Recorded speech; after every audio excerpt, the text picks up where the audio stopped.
In less than 3 minutes, let's talk about some things that you probably didn't know about the HSA.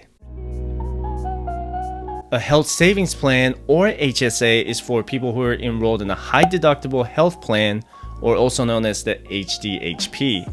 Please don't confuse HSA with FSA. A high deductible health plan has certain requirements for deductibles and out-of-pocket expenses. For the year 2021, the minimum deductible for the single plan is $1,400 and the family plan is $2,800. The maximum out-of-pocket cost is $7,000 for the single plan and $14,000 for the family plan.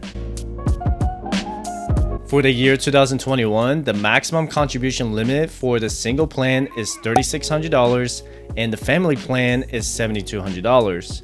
For the year 2022, the maximum contribution limit for the single plan is $3,650 and the family plan is $7,300. There's also a catch-up contribution for people over the age of 55 to contribute extra $1,000 for each year.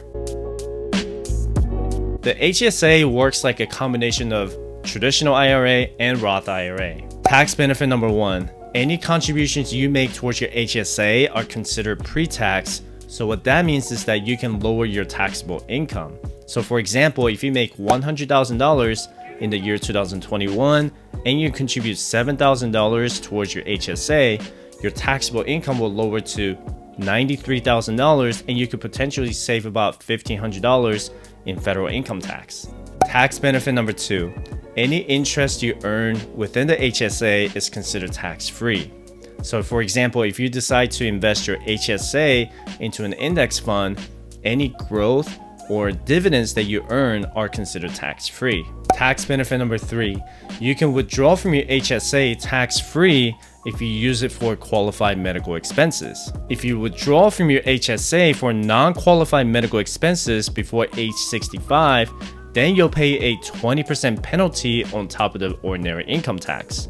If you withdraw from your HSA for non-qualified medical expenses after age 65, then you'll only pay for ordinary income tax.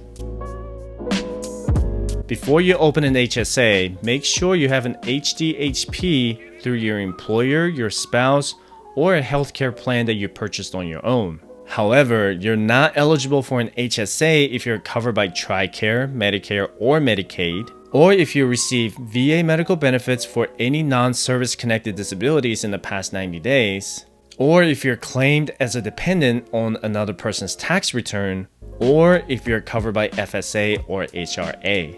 Thanks for watching. Check out these 2 3-minute videos as well as the new fire video coming out tomorrow, Sunday at 9 a.m.